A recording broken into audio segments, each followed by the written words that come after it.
Hey guys, welcome back to Let's Get Real. I'm sorry for the wait, but life just been whipping my butt. But I've decided that I'm gonna get back up.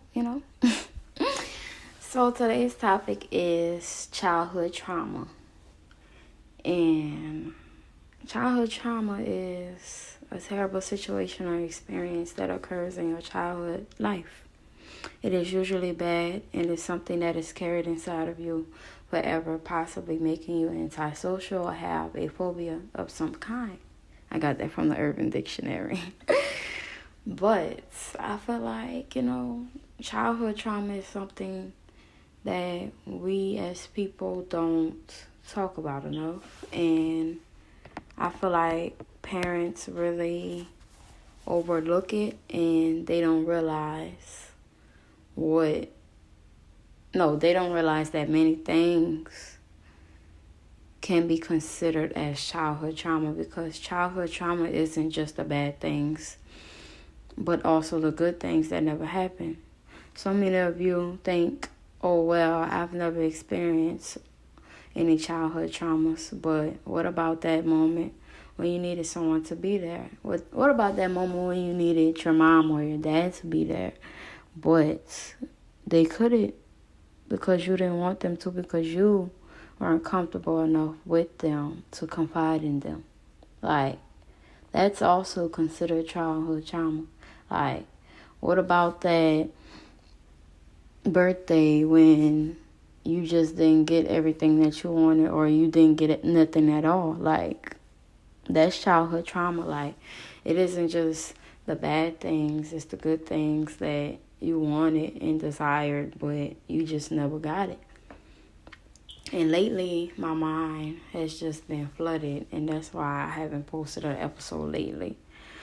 At work, I've been unfocused, and mentally, my mind has just been, oh my God, on repeat with the same thought over and over and over again. Childhood trauma is real, and I say that because I have experienced it, and recently someone close to me triggered my trauma and made every single thing I've experienced come back. You ever just been in a situation where you just didn't know how to feel or what to do, and you just knew, this situation has been, leaving you stuck for a very long time, and you just want to get unstuck. You don't want to be there anymore. You don't want to think about it anymore and let that stop you and take away that joy and happiness, from your life. But, I feel like in order to get over something, you have to talk about it. You can't keep it in. And yesterday, I did that with my counselor, and it wasn't easy at all. It was hard. It was uncomfortable. And she knew I was uncomfortable. It's far from easy. And something she made me do yesterday while we was in my counseling session, she made me carry this heavy book sack, and I'm like, woman, I'm looking at her like, woman, you're crazy. And she made me walk in the hallways with this book sack, and I'm laughing at her. I'm really laughing because, what is your purpose? I got the message, but what is your purpose of making me do this? And she was like, do you want to keep holding on to it? And I'm like, no. So she was like, no, you do. So keep it on. I'm like, what? And she was just asking me, what are you going to do to regain your power? And I'm like, I don't know. Put the book sack down because it's heavy on my back. That's what. But basically, the message was, you can't keep holding on to all that baggage and that hurt and that trauma and that pain, because all it's going to do is tear you down. Like, you're allowing that person, those people, to have power over you and control over your life, because they're stopping what you got going on. They're leaving you unfocused. Like I was very unfocused. And they just have a hold on you.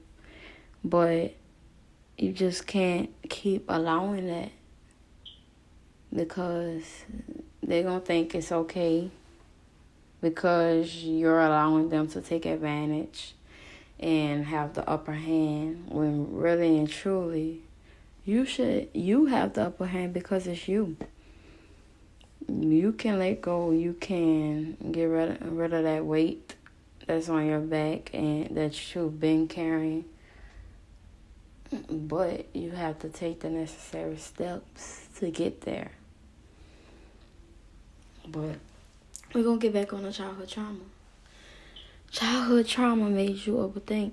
It made you not want to accept help from others, thinking you're being independent. But truth is, it's okay to accept help from others.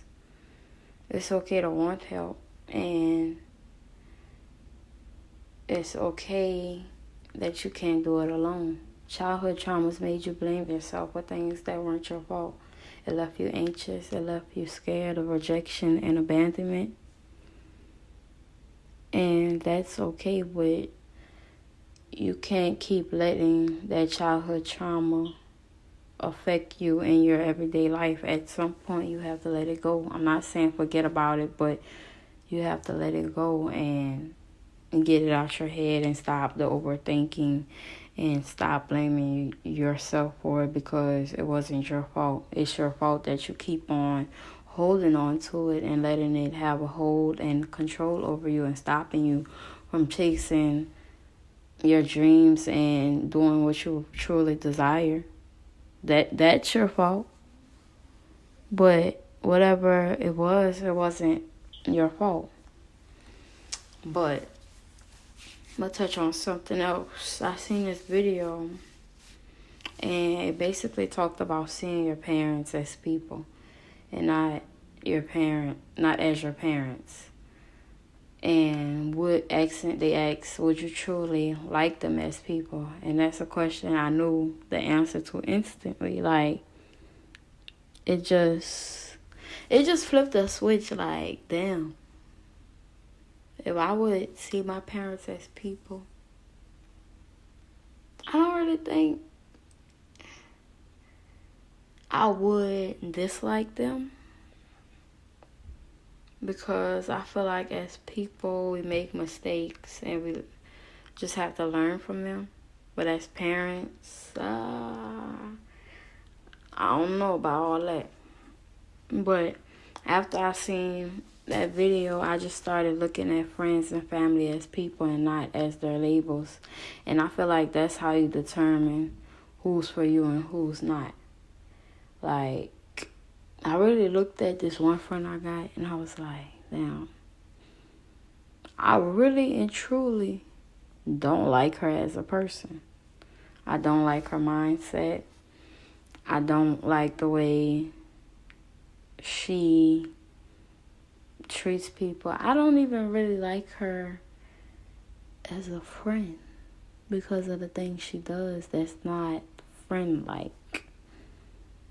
Like, it was crazy to me. Like, you just really gotta sit down and think, like, do I really like this person? And the answer really should just pop up in your head. And if you choose to ignore it, then so be it. But I also started looking at myself as a person. I said, do I really like me? And where I am right now as a person, like, do I really like what I'm doing in life right now? And the answer was no. So I started working on myself and started changing for me like no one else. Like, I started doing it for me. and making myself my first priority. Like, I just felt like,